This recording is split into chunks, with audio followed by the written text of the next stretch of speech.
si Kerwin ay maraming taong galit sa kanya dahil manawagan ako sa pag-upo ko bilang congressman ng Sarangani na panawagan ko para kay BBM na magpa-drug test siya. Karapatan yun eh. Sir King Bilima, good morning po sir.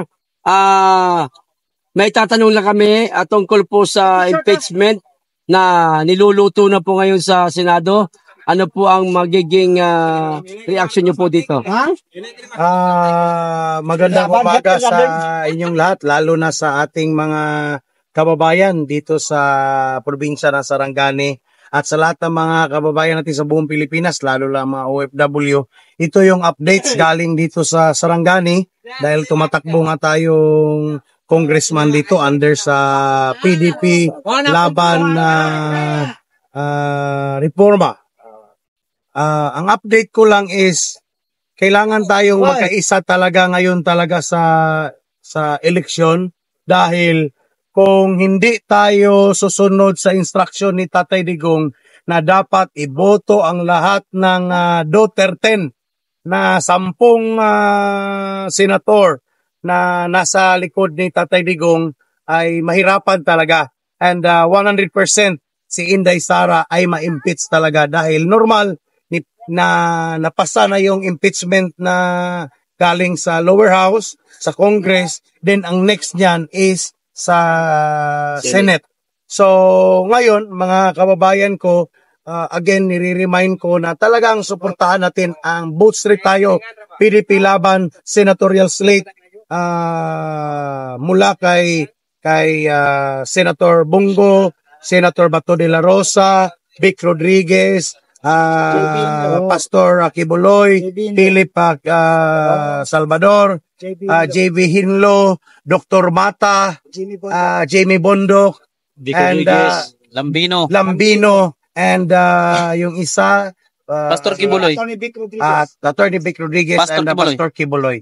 So, lalo na, ako ay taga Mindanao, hindi natin pwedeng makalimutan si Pastor Apollo Kibuloy na taga Davao, si Kuya Bongo na taga Davao, and of course, si Kuya Bato de Losa na taga Davao din. And si Dr. Mata, taga Davao din yan siya. So mostly, kung makita natin, buong grupo ng PDP ay mga Bisaya.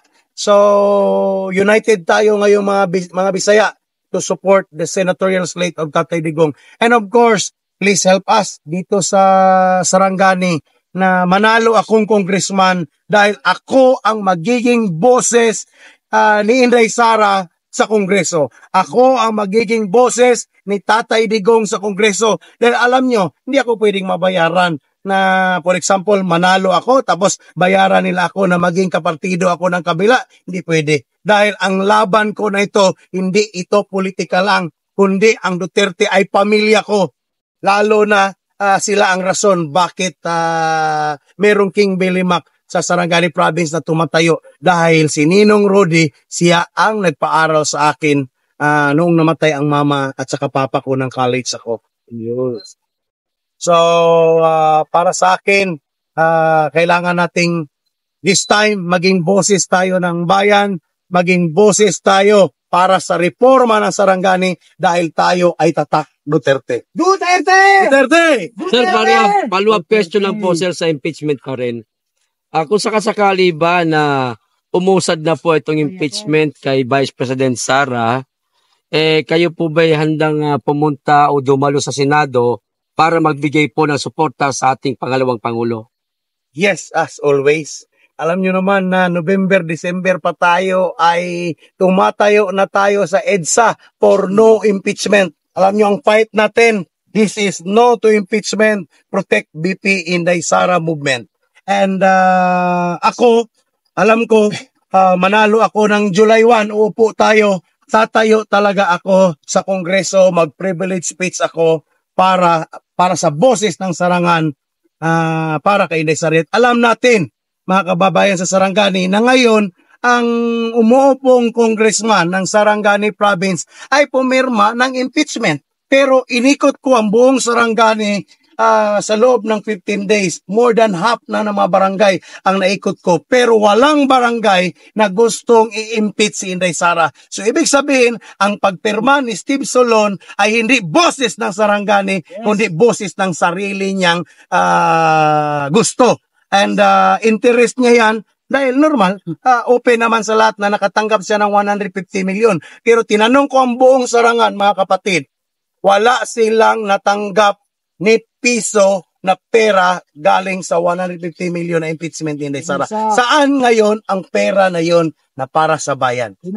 Yung ba si Steve Solon, sir, yung ba yung katunggali niyo po sa inyong kandidatura ngayon? Yes, yan yung katunggali na laging kasama ni Speaker of the House na tinatawag nilang Tambaloslof. So, yun. Alam naman yan. Congressman, Yes. Good morning po. Bilang isang kandidatong tumatakbo ng pagka-congressman sa bayan ng Sarangani, partido na rin po kayo ng Partido Demokratiko ng Pilipino, Congressman, maasahan po ba namin if ever na makaupo po kayo sa Congress ay maririnig din po namin ng inyong panawagan sa ng follicle test kay DBM? Para sa atin, dahil demand kasi yan ng buong Pilipinas. Hindi lang buong Pilipinas, lahat ng OFW ay sumisigaw ng hair follicle test. Bakit mahirap ibigay nila yan? Dahil ikaw kasi, kung ikaw ay presidente, alam naman natin na ang opisina natin is a public trust.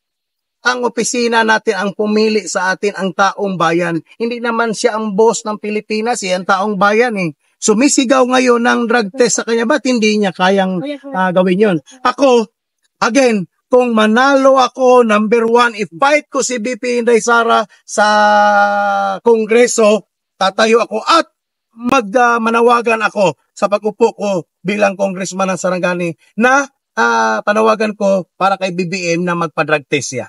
Karapatan yun eh. Yun ang sigaw ng aking distrito sa Sarangani na ipa-drug test siya. Anong gawin ko?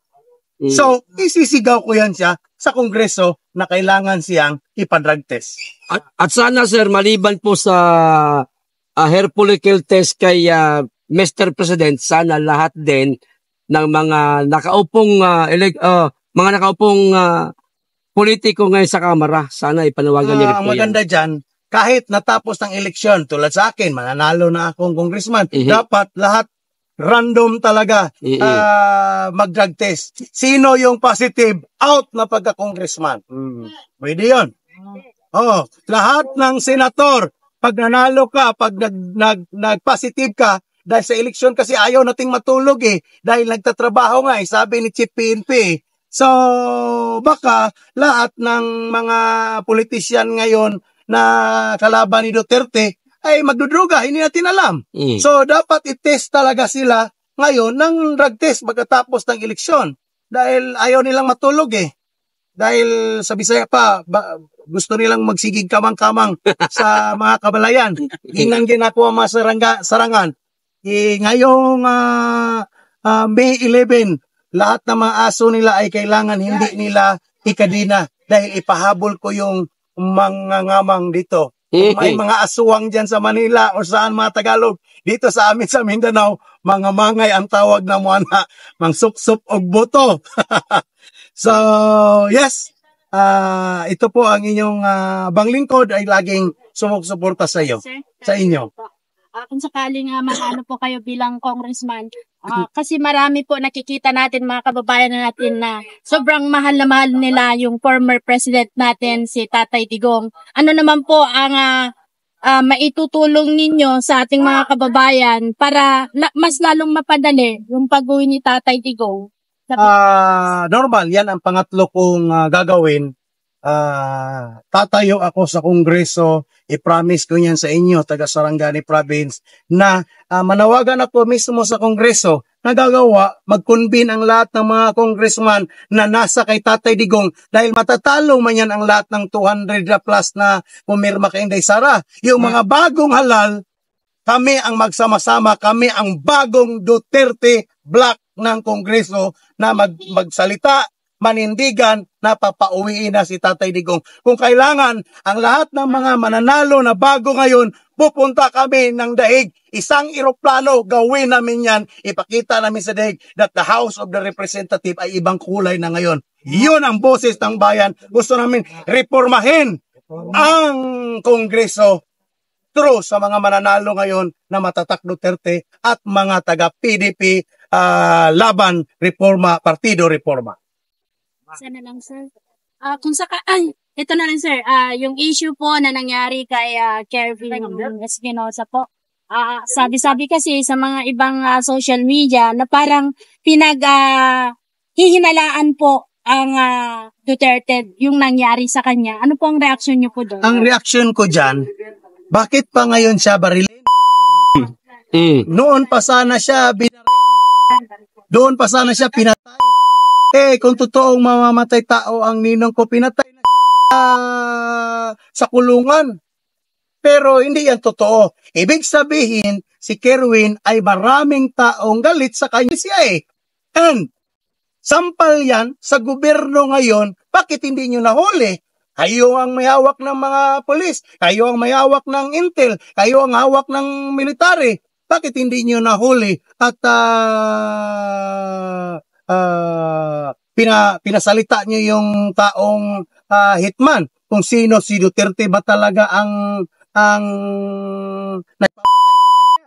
Pero para sa akin, paano si Tatay Digong andoon na sa dahig? Kinulong nyo nga wala nga magawa Kung may tao lang na kung totoo yung sinasabing DDS ni Tatay Digong, ang una na sana na namatay yan si Torre.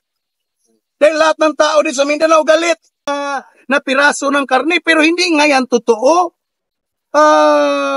Yung DDS na yan. Kung sabihin nila, kahit sino man pwedeng pumatay, di ba? Noon, grabe ang patayan. Ibig sabihin, kasinungalingan yung DDS. Dahil kung totoong DDS, hindi naman si Tatay Digong siguro ang mamatay tao personal. Kung sabihin natin, kung may DDS, may maraming tao na nasa likod. O bakit buhay pa rin sila? Bakit nung nakarang araw, andito si BBM sa Sarangani Province? Wala ngang taong pumunta. Lahat mga barangay official, municipal official, lahat provincial official, at saka yung mga piling-pili nila na hindi sisigaw ng Duterte. So, ang punto ko, kung merong totoong DDS dito sa Davao, sana pumunta yung DDS ito at pinatay na yung presidente. Binumba na siya. Ibig sabihin, peaceful kami sa Mindanao dito, nagmamahalan kami at walang DDS. And of course, pinasinunalingan ko yung sinasabi na ang Duterte ang nasa likod sa pagbaril ni Kerwin Espinosa sa Leyte. Maraming salamat po, sir. Maraming salamat, Thank you sir. po, sir. Para sa akin, isa lang lagi kong bilin sa inyo yung binili ni Inday Sara Duterte. Huwag ipagbili ang boto dahil lang sa AKAP, dahil lang sa AX, dahil lang sa tupad. Dahil high-tech na nga kayo, ngayon inaalaw na nila na magbigay ng ayuda during election. And pangalawang bilin ni BP Inday Sara na hindi natin iboto yung mga taong mga trapo. Yung laging nangangako pero wala namang nangyari, puro napako ang lahat ng mga pangako. At huwag daw iboto yung mga dahil lang magaling sumayaw ng bodots, magaling kumanta, anak siya ng congressman, anak siya ng gobernador, lolo niya yung congressman or kilalang pamilya. Sinasabi nga ni Basti mismo, kahit pa si Pulong, na kung ang pamilyang Duterte ay hindi